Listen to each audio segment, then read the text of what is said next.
It's Divas That Care Radio. Stories, strategies, and ideas to inspire positive change. Welcome to Divas That Care, a network of women committed to making our world a better place for everyone. This is a global movement for women, by women, engaged in a collaborative effort to create a better world for future generations. To find out more about the movement, visit divasthatcare.com after the show. Right now, though, stay tuned for another jolt of inspiration. Welcome back to Confidence in Bloom, the podcast where women over 45 reconnect with themselves, rebuild their confidence, and create a life they truly love. This season, we're exploring victory over fear, those moments when fear is loud, uncertainty is real, and yet something inside us calls us forward anyway. Today's guest is Leah Davidson, a nutrition coach, fitness professional, and speaker who helps women struggling with weight gain, low energy, and hormonal changes create sustainable health through emotional fitness, nutrition, and movement. Leah's journey is one of incredible courage. After losing her father suddenly, struggling with self-esteem, alcohol dependence, depression, ADHD, and years of restrictive dieting, she made a powerful decision to stop fighting herself and reconnecting with herself. Today, Leah helps women create lasting change without extreme diets or spending hours in the gym, showing them how to build health from the inside out. Welcome, Leah. I'm so excited to have you today. Yeah, thanks for having me, Tina. I'm excited to be here. Thank you for sharing your space. Of course, of course. I love talking to women about women, so this is great. I know that you have a lot of wisdom, experience to share with us, and we're going to get started right away. Now, I just read your bio. Your story truly is a powerful example of courage. When you look back, what was the biggest fear that you had to face when you first decided to prioritize your health and to change your lifestyle? Yeah, I think the biggest fear was letting go of the version of myself. Like it's almost like a part of you has to die. And we can hold on to the past versions of ourselves because it's familiar, because it's almost grounding us into our life. And so letting go of the person who I once was to become the person that I was destined to be. And so I think just having that fear of embarking uncharted territory, I would say, and just letting go of things that weren't serving me anymore, if that makes sense. Yeah, totally. You know, I actually love that answer, letting a part of you, like allowing a part of you to die, right? Like we don't look at it like that, do we? Like in like generally, you know, grief, I've talked about grief before, and there's so many different ways grief affects us, right? I mean, it's not just death of a family member or a loved one, right? It's the death of anything. And so that's kind of a part of it. And I think, so I know that you've suffered with depression. I've suffered it with it myself. And I almost feel like a part of me dies every time I go through a depressive state, right? Like there's something inside me that either wants to die or needs to die, that it's almost like that depression is almost, I want to say, allowing it to happen. Yeah, like part of the process, right? Like it's a signal that something's got to shift, right? Like it's either going to go one way, down towards the bottom, or that is going to help propel us up and out and into something bigger and better for ourselves. Yeah. Now, on any health journey, as well as probably most women listening, that journey can feel very lonely. What would you say to the woman who fears being misunderstood or left behind or disconnected from the people around her when she wants to start making changes? And this, of course, doesn't have to just be on a health journey. This is, any kind of journey that we're starting. Yeah. Yeah, any type of journey, whether it's like a new business venture or a new passion project, or, like we were just talking about, like the renovations in our house that we're doing, like big life projects that are going on. And so, yeah, it can absolutely feel lonely. And I felt super lonely when I was doing it because it seems like when you make a specific decision for you and for your life, like nobody else around you it seems like is on the same train. Like if you're lucky, you have people in your life that are on a health journey, but like your partner, your kids, people in your household, your really close friends, there's a good chance that they aren't at the same place that you are in your life. And so I mean, it's a lifestyle change. And so the things that you're doing, the things that you're eating, the activities that you're participating in, they may look a lot different than what you're doing. Like maybe you're not going to, happy hours on Thursdays after work, or, maybe your friends are going out to like a bar or, something that you normally do. Maybe there's some things that you're saying no to, and not all the time, but you're just limiting yourself to set yourself up for success. Like if I have a margarita in front of me, like I want to drink that margarita. Like Oh my gosh, yes. for me, like out of sight, out of mind works well. And so, especially at the beginning of the journey, right? Like, that's not to say down the road, once you become more comfortable in what you're doing, but that beginning can be rough. And so, like, limiting to what you're exposing yourself to can be seclusion and the fear of missing out, right? Everybody's doing this. Am I going to miss out on doing this? And so it can feel like you are alone, and that can be scary because you're now in uncharted territory. You are doing this on your own. We do have that fear of failure, that maybe it won't work out, or that maybe we won't, quote unquote, make it to the other side. But the fear of not changing needs to be greater than your fear of being temporary lonely. Yeah. Yeah. Mhm. And I think too, and not necessarily with the health journey, but I think when you go on like a self development type journey, you do lose people along the way, right? Yeah. But when you look back, and maybe this isn't normal, like the same for everyone, but looking back, those people were holding you back to begin with, right? Mm, Now I know with the health journey, it is in some way the same, but in other ways not, right? Like I know mhm. myself, I've been trying to change some of the habits that I have at home with the eating, and my husband refuses to change. Right. He says he's open to change. He says he's willing to change. But when it comes down to it, he doesn't change. Right. Right. And then I get frustrated and I'm like, so I have two options here. I can start making two different meals, which I Hmm. refuse to do. Right. Mm, Or I eat, just to make him happy. Like I eat whatever I make for him and put my, wishes, my wants aside again, right? As right. most women are used to doing. And Mhm. that gets really frustrating. After a while, I'm like, okay, Yeah. if I'm trying to change, and I know that you've dealt with this, I know that your clients go through this because I think it's a common problem, right?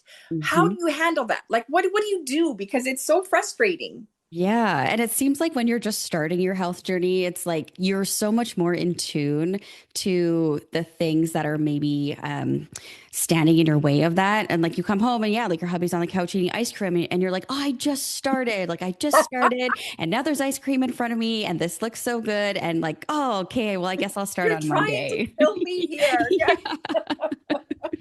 Yeah, and that comes with that lonely part. Like you can even feel lonely within your own household. And something that this does come up a lot with my clients and for myself. Like I've had to have conversations with my partner, and a lot of women can be hesitant to open up and have that real conversation with their partner because I liked what you said a little bit earlier about a self growth journey. And for me, like my health and weight loss journey, what I thought was a health and weight loss journey really was a self growth journey. Yeah. They are one and the same.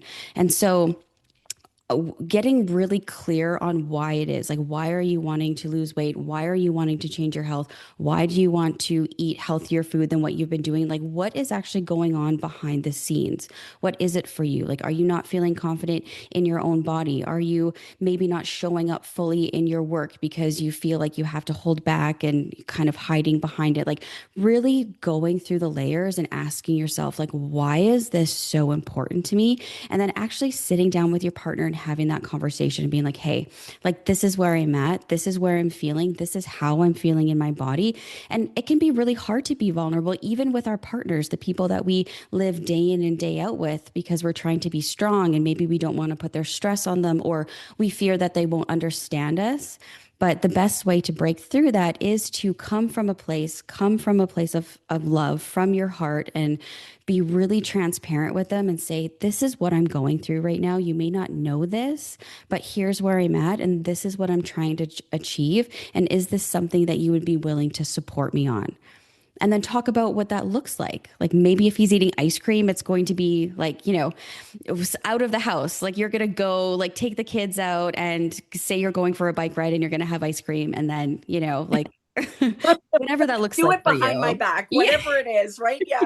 Yeah, I totally get that. And you know what's really funny about this part of the conversation is your partner is the one person in the world other than yourself that should already know what Mm. your dreams and goals are. And it's Mm. funny, like ironic funny, of course, that these relationships that we have, right, that are strong and they're lifelong intended, and we still have that, I know you don't understand this, or you may not understand what I really want. Like, what we're missing something here, right? Like, we should. So my husband and I are both on this, fight the inflammation Ooh. kick, right? and Mhm. and now I'm well overweight. He is not. He's got a beer belly, but he's not overweight. I don't consider him overweight, right? And we're Mm. fighting the same thing, but we have different ideas of what that means, Yeah. right? Like, to me, like, I mean, I know, like, food, nutrition, it has a big part to do with inflammation. And he's on, like, he wants to do more exercise but eat the same. That, and I know both are work, like, both will work probably the same, right? I don't know that he'll get rid of the inflammation if he continues to eat the same way, right? But they both will work, right? And so I'm like, oh my gosh, we are like working for the same goal and we're doing two different things. Like, we're butting heads, right? Yeah. Yeah. And isn't that true with the way that, and I don't know if it's true with you, Tina, but with the way that my partner and I, like, if we're trying to solve one problem, like, he will come up with it one way and then my way is completely different. And Yeah. we'll come up with the same answer, but we'll like fight along that way and butt Right. Oh heads yeah. because like we just think so differently. So I definitely feel that, Tina. Yeah. And I know I roll my eyes when he answers me, right? I roll my eyes. I can feel them. And I know he's looking at me like I heard those eyes roll, right? Right. Like, I'm like, I can't believe you would even think that. But we're like, again, right? That's where, we have to read that book, Men Are from Mars, Women Are from Venus, because we think so different, right? Oh my gosh. Yeah. Definitely. Now, you've had experience in significant loss. You lost your dad. So Mhm. you've suffered with grief, depression. Mhm. Now, you have also an ADHD diagnosis. How did you, I mean, those are all really heavy, right? Yeah. I'm feeling it already. How did you learn to keep moving forward when you had like so many things kind of holding you back and keeping you in that stuck position? Yeah, it was really eye-opening to me. And again, it was kind of that journey back to myself. And it started with I used alcohol a lot in my past to cope with, my emotions, with difficult situations, with past trauma. Like, it was just something that I learned at a younger age of 16, that instead of having to feel my feelings, that I could just drink. And I also have like a very active mind. So it's going, going, going. So alcohol would be that thing that would just help me like relax. Like, it was my chill. And so, if any of you listening who have dealt with alcohol, or someone who has, a dependence on alcohol, is that it can be very destructive. Like, one minute we're just having one to relax, and the next minute you're 12 drinks in, Oh, wow. puking in the bathroom and, just doing things that are harming your body and then putting yourself in situations that are unsafe, that are causing harm, that are causing people to worry about you. And in my case, that was my partner. And so he basically said that, like, Leah, like, you need to get sober and quit drinking, or our relationship isn't going to work out. And he was totally right. He was totally right. I was being self-destructive. It was driving a wedge between our relationship. So on that 365 days that I made a commitment to get sober, that is when everything that I had been suppressing started coming to the surface. And so that is when anxiety came in and depression came in. And that's when I started feeling, okay, something's not right. I can't focus. I can't, and so many things were coming up. So that's when I saw my doctor and psychiatrist and got diagnosed with that. And yeah, like, getting up out of that was very, very challenging. We were talking about before, like, it would have been very easy for me to stay down. But it came down to my family. Like, my son has always been my biggest priority, of being the best mom that I can be, of being present in his life, of making him feel loved, and just like making sure that he never has a doubt in his mind that he is a great kid and that he has the support around him that he needs. And I know that that starts with me and myself and what's going on with me. Like, I can't be strong for him if I am a mess inside, right? Like, I'm not present. I'm in my head. I am second guessing myself. I'm feeling not confident. And so that shows up in my relationship with him. So first and foremost, it was him. And then it was my partner. Like, he deserved to have somebody, like, he's so great. Like, he believes in me more than I believe in myself. Like, he's the one who encouraged me to start my personal training business, to live out my dreams. Like, he's just like, yes, Leah, like, you can do it. And so I wanted to be a partner that he deserved. Life is about our relationships. It's about the experiences that we have. At the end of the day, we're not going to be like, oh my gosh, like, I wish I had more muscles, or I wish I was a size 2, or, I really wish I would have bought a bigger house. Like, that would have made me more happy. It's like, Yeah. no, right? Like, we're looking back at, I got to do this. I got to make these memories. Remember when we did this? And so that is what really, like, kept me going. If that I wanted to have a fulfilling life full of love and the people around me, that I had to, move on and Yeah. stand up and keep going. Yeah, I love that answer. That sounds like, it was like a movie, right? It sounds like it was a movie theme, because we see that on TV, but nobody ever talks about it like that, right? Nobody ever really says, I'm here for my husband. I'm here for me, but I also am here to give my husband what he deserves from me, right? Like, nobody ever says that, right? So thank you for that, because it's nice to know that, like, people, I mean, we all say that for our kids. I think, I want to be the best mom I can be. I want to raise the best kids I can raise, right? But we don't really look at that as a relationship with our spouse as well, right? And so I think that's really important to be aware of, is what are all the whys? It's not just about my kids. Yes, I know I want to be the best mom I can be, right? But I also want to be the best wife I can be. And if we're not in tune with what that means to me and to my spouse, we can't support it. Oh, exactly. And I Yeah. think the biggest gift that we can give to our spouses is to take care of ourselves. Because for me, like, when I wasn't taking care of myself, when I was at my lowest of the low, I was taking it out on him, Yeah. right? Like, And expecting him to look after you, right. right? Yeah. Yeah. Yeah. Yeah. And there's one thing, like, to look after each other. Like, we're going to be there for each other in sickness and in health. That's what it's all about. But he There's can't, more to it. right. He can't Yeah. regulate my emotions for me. Right. But he can point out when they're off. Oh, and well, that we know how well that goes, Tina. Yep. when they when Tina. they tell us to calm down. Oh, yeah. What are you upset about? Really? And you want to, like, seriously? You didn't see what you just did 5 minutes ago? No. And we're not going to get into that. But, they can also, that helps you also look inside and say, what is going on? Like, why Yeah, am I snapping? Why am I getting all upset? Right? Yeah. exactly. Hmm. And that is all part of this journey, right? Like, when we decide that, okay, so you chose 365 days to get sober. Now, I don't know if you would be considered an alcoholic. That doesn't seem like, it seems like a long time because it's only a year. right? And you have to give yourself grace and time and space to fall off the wagon, right? You can't just expect, yeah, in a year I'm going to be completely sober Right. and expect no, forks in the road on the way there, right? So that's a long that's kind of a long time, but it also gives you an opportunity to sort of look at your whole entire life wheel, right? You're not looking just at being sober. You're also now looking at your health in general, right? Your fitness, your relationships, and how that alcohol is affecting every single, pie of the wheel, so to speak.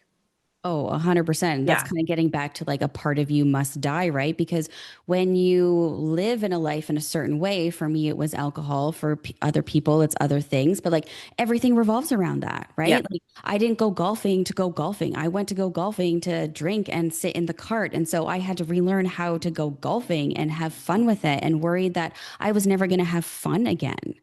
And Oh my goodness, that's a really yeah, good point. yeah. Right? Like, Mhm. how many times are we going to an event, not because of the event itself or for the people, but for what our secondary gain, right? Like, what are we really gaining by Right. going? Yeah. Even like going out for supper, right? It's like, okay, are we excited to go out for supper and have good conversation? Or are we excited because, I've been eating salads all week and now I can have like the wings and the fries so we're putting so much in those, yeah, like the secondary gains, like Yeah. the instant gratification, the things that can become addicting that Yeah. kind of That is such a take great point. over.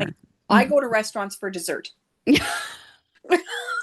When I go out, like honestly, when I go to a restaurant, I mean, obviously I'm, getting better at that because now I know I don't need the dessert. But when I go to like an event, like a wedding or some kind of a big event where I'm having a full meal, I want the dessert. I actually look forward to the dessert. I don't have a lot of dessert at home, right? Yeah, And so when I do go out, I look forward to it. Of course, right. as I get older, I realize that, you really don't need the dessert and you actually can enjoy the meal without the dessert. I have learned that, right? Yeah. But it's funny that you say it that way because that's how we get into the habit, right? That's how we start to, crave those unnecessary things.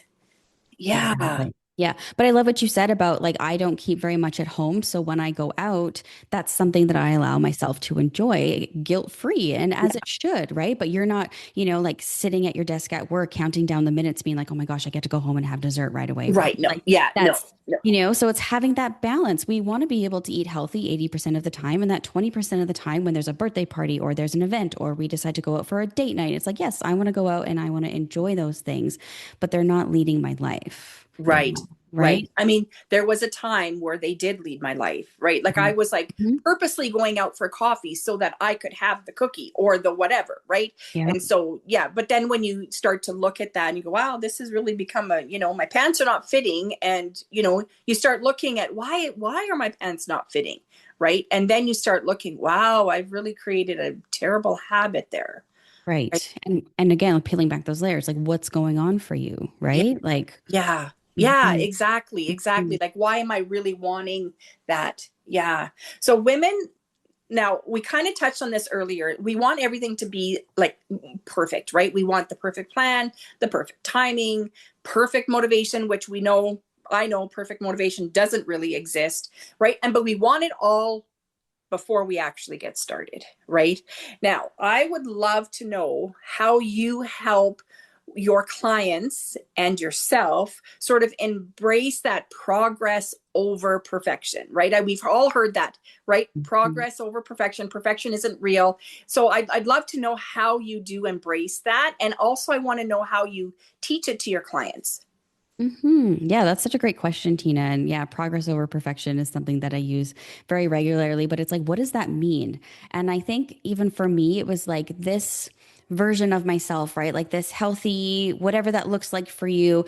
We feel like this version of ourselves is just going to magically show up one day, right? Like one day we're going to feel like doing it. One day we're just going to arrive and that's going to be the goal. And when that doesn't happen, then we start getting self-doubt and we start beating ourselves up and we're like we're falling off the wagon and we're like it's not working and we're jumping from diet to diet and trying all these different things when really it's about becoming. So it's like, okay, future Leah, what does she want? She wants to be fit. She wants to be strong. She wants to have a healthy body so she can do things with her son and live a long, healthy life. So what does that version of Leah do on a daily basis? What are those tiny little micro decisions that Leah would make every single day that's going to sustain and or get her to where she wants to be? And so taking it like one little baby step at a time, right? Like what can you do? I say this to my clients, like what is one thing that you are going to do today that's going to bring you 1% closer to your bills or to your goals? Forget trying to fix everything. I need to overhaul my diet. I need to clean out all my cupboards. It's like, no, like maybe today, like this week, not gonna drink pop or something, right? Like I'm gonna stick to water and whatever. Like, what is that one little thing? Can you go for a 10-minute walk after dinner as a family? Can you, instead of on your lunch break, instead of scrolling your phone, can you go for a nice walk around the block? Like, what are just some small things that you can do to start implementing that don't feel like stress, right? Like thinking about going to the gym for an hour can feel stressful and overwhelming. So you're just not going to do it. But if you're like, oh, I can walk outside for 5 minutes on my lunch break, like that is something that you can do. And then you have a win under your belt now, right? So we always think like, oh, I need motivation. I need motivation. Motivation comes from momentum. And to create momentum, it's just action, like just tiny little actions.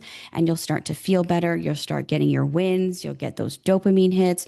You'll start reaping the effects of how good you feel after you come back for that walk. And so it's like positive reinforcement to yourself that you're going to want to keep doing over and over again, rather than, oh my gosh, I need to change everything. This is so stressful. And then shutting down, essentially, kind of reverting back to what you're always doing. Right. I love that. It reminded me one time I had a coach tell me, I was like working on trying to stop scrolling. I wanted Mm. to stop, like put the phone down, like put Yeah. the damn phone down. Right. And my coach said to me, Tina, well, do you go for walks in the day? And I'm like, do I look like I go for walks?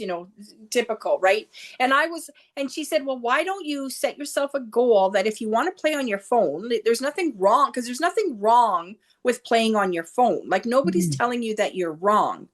But if you're trying to make it a priority to do something other than playing on your phone, she said, go for a walk to a park where there's a bench. Go, walk to the bench, whether it's 2 minutes, 3 minutes, 20 minutes, wherever it is. When you get there, then you can sit down and play on your phone. And I'm Hmm. like, oh my gosh, what a great idea. Because now I'm not only getting the walk in and I'm on my phone less, but I'm also getting sunshine and fresh air. And, by the time I would get to the bench, the first few days I did sit and play on my phone, but I got bored of it very quickly because, my brain now is working properly because I have the fresh air and I have the sunshine, right? And I thought, wow, this is great. So the walking didn't become a habit, but putting the phone down did. Right. So that was my celebration. Right. I don't play on my phone the way I used to. I wish the habit of walking would become more of a habit, but obviously I need a little bit more momentum to be motivated. Right. As you said. Right. Yep. So I am still working on that, but I, don't That's like great. it. So. Yeah, that's a great story and something that people can take away from. Yeah, like what is something that you like? How can you tie something healthy into doing something that maybe isn't as healthy, right? We do Right. the same thing for ice cream. Like we have an ice cream stand down the place from us. So instead of keeping ice cream in our freezer, if we want an ice cream, we're going to walk to the ice cream stand, enjoy a little bit of ice cream, and then come home knowing that there is an ice cream in my freezer and I'm going to be eating it every single day until it's gone, right? Like just Right. little things Right. like that. Hmm. Yeah. That's a great idea. Yeah. We send our son to Dairy Queen. Nice. Yeah, that's a secret I shouldn't tell, but especially during playoff season, like hockey playoff, right? We're like, okay, it's, second period's over. It's time for ice cream. Yeah.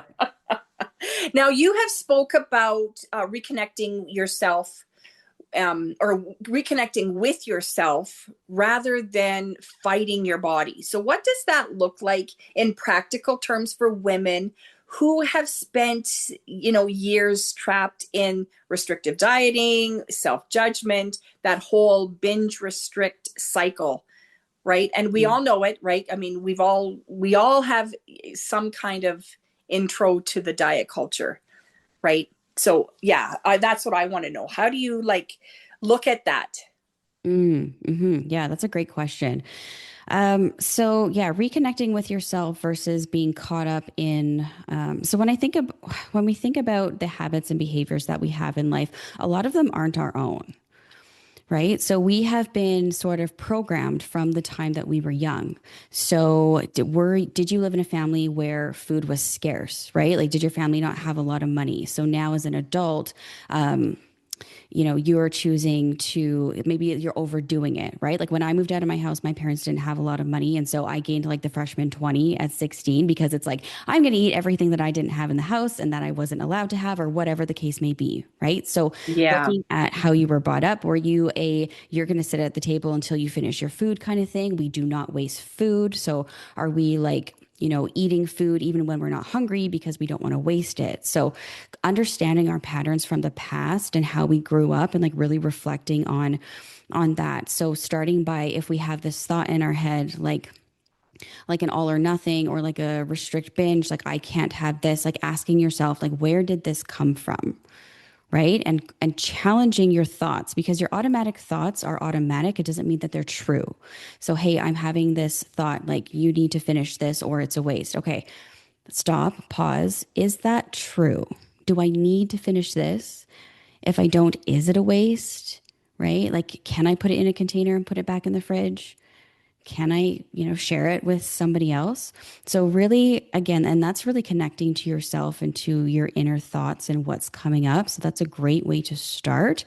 And then like reframing, like, what does this actually look like for you? Right. So like, restrict binge. So I am not allowed to have XYZ. Carbs are bad. I can't have carbs. It's like, okay, like, is that true?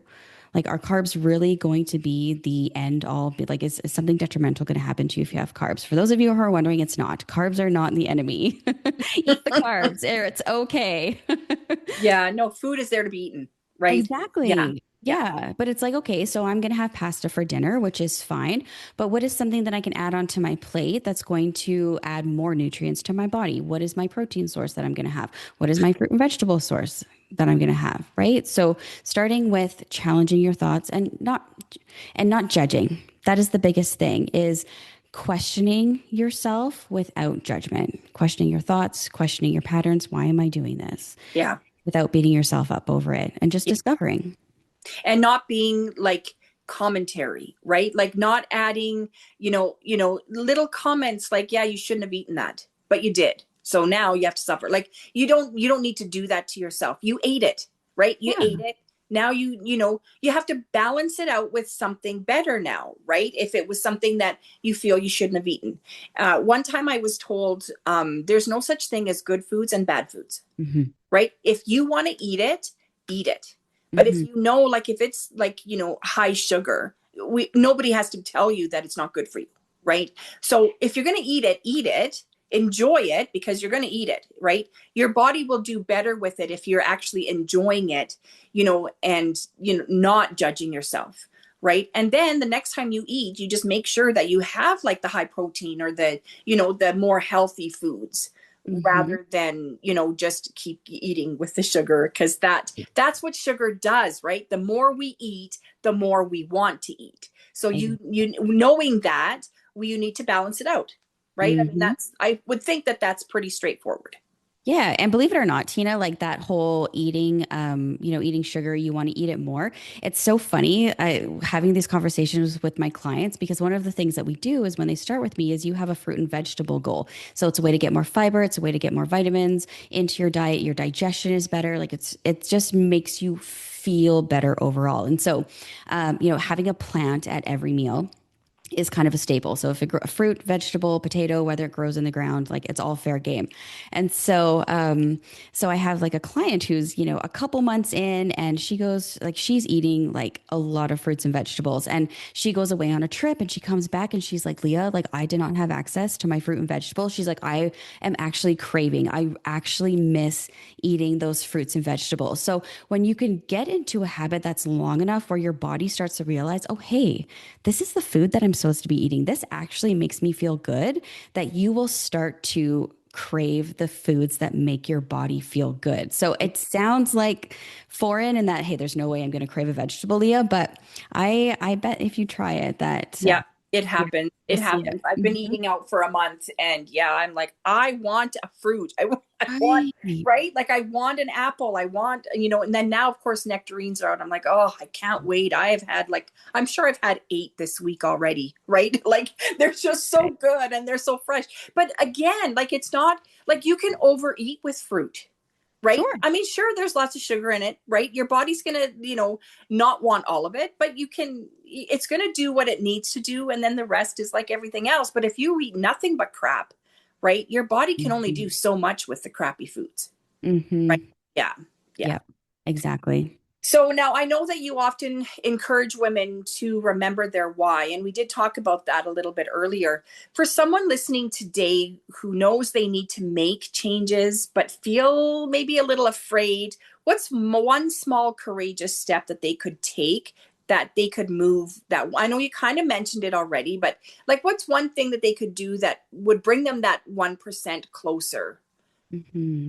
Yeah, I think it just depends on the person, really, on what that looks like for you and what your goal is. And, like an exercise you can do is your why, because that is can be the most motivating thing. So, an exercise that you can do is just grab a journal. And it's called like the 7 layers of why. So you're going to write down like what your goal is. So, for example, my goal is to lose 15 pounds. Okay, perfect. So then you're going to ask yourself, like, why is losing 15 pounds so important to you? And you're going to write it down. And so, I want to feel better in my clothes. Okay, why is feeling better in your clothes so important to you? Because I want to be confident in my workplace and show up fully. Okay, why is being confident in your workplace and showing up fully so important to you? It's like so I can get paid for my worth, right? And so like you're kind of going down this staircase, and what you get to is because we can feel like sometimes a weight loss journey or a health journey can feel vain, right? Like I shouldn't care what the numbers on the scale, if I just want to lose weight like that, we can get down on ourselves about our reasons. But when you peel back the layers, it's so much more than that. So like if the woman who wants to lose weight, to show up better at her work, to be paid what she's worth, so she can put her kids through college, so they can have the life that she didn't have. Like you're going from I want to lose 15 pounds to I want to give my kids the life that I didn't have when I was younger.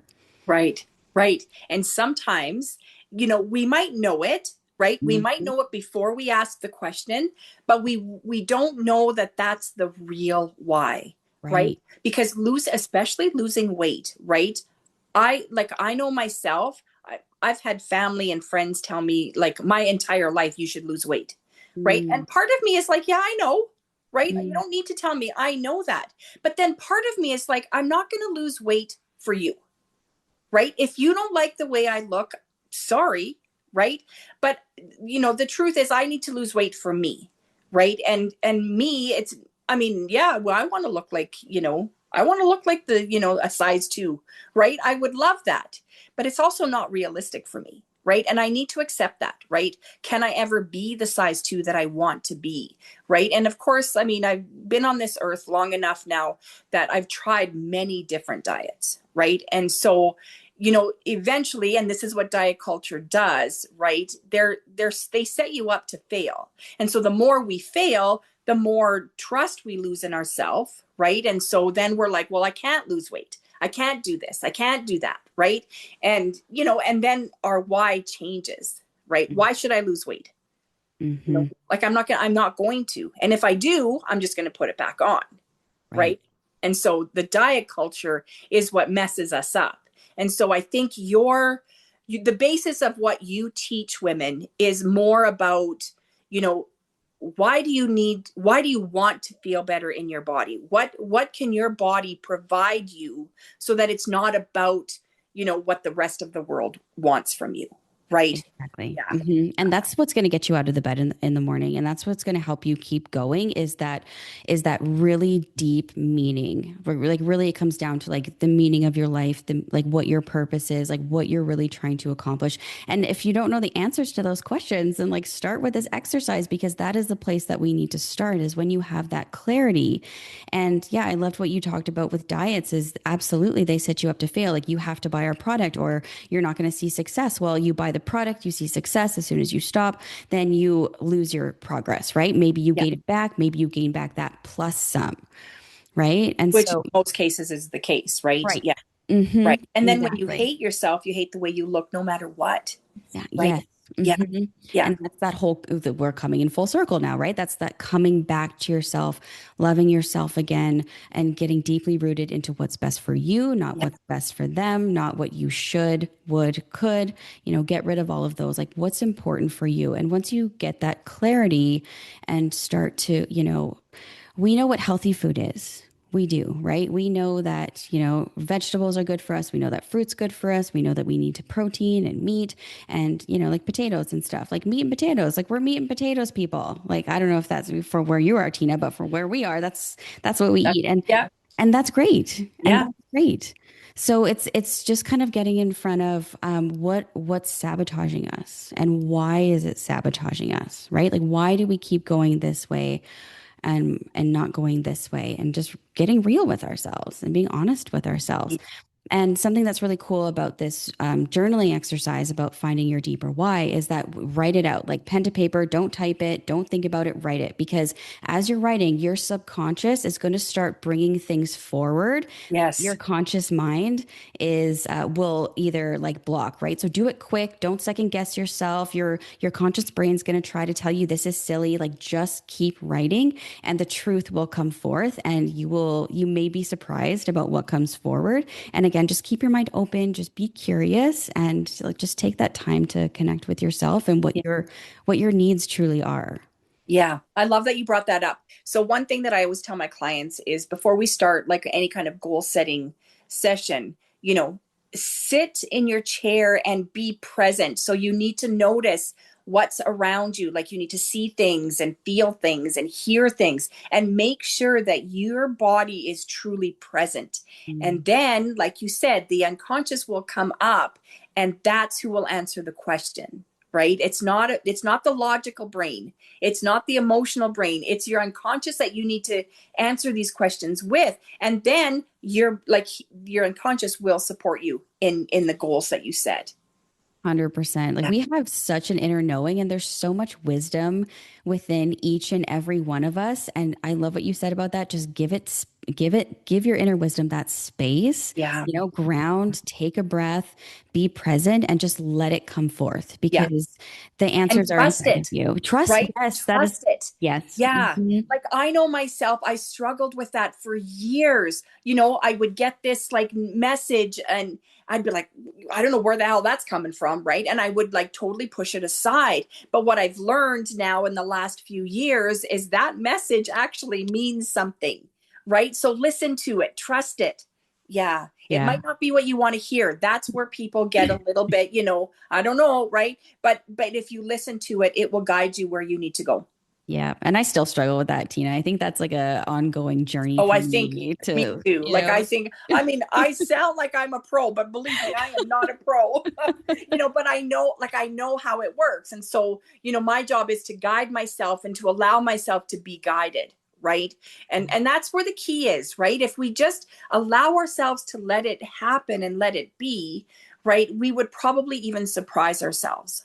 right. And Yeah. and going from, being hard on ourselves, it should be this way, we should be doing this, but just kind of opening up our hearts and opening up our minds to, okay, show me signs, right? Like your universe, your God, whatever it is, the higher power that you believe in, like trust that opportunities are going to be placed before you, and all you have to do is just be ready for them and like be present. And like once you set your attention to doing something and like I'm going to be open to receive, like things will be put in your path that you could never even dream of. You'll have guides, you'll have mentors, you'll have tools. Something will show up on social media that will be like, yes, this is exactly what I need. Like, so just like having that open mind and heart to guide you. Hmm.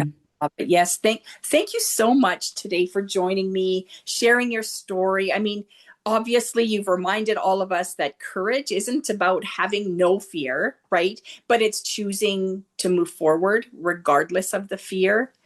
Yeah, I love it. Thank you so much. Yeah, you're so welcome. Thanks so much for having me, Tina. Of course. One of the biggest takeaways from today's conversation is that there is never a perfect time to change. The fear may not disappear, but neither does that inner voice calling us towards something better. Whether you're working on your health, your relationships, your confidence, or your next chapter, remember that progress happens one small step at a time. If today's conversation resonated with you, I'd love to invite you to continue the journey. Through my coaching and in Full Bloom, I help women reconnect with themselves, build self-trust, and create long-lasting confidence from the inside out. You can find all the details in the show notes. Until next time, remember, confidence doesn't bloom overnight, but every courageous step you take helps it grow. Thanks for listening to Confidence in Bloom. Thanks for listening. This show was brought to you by Divas That Care. Connect with us on Facebook, on Instagram, and of course on divasthatcare.com, where you can subscribe to our newsletter so you don't miss a thing.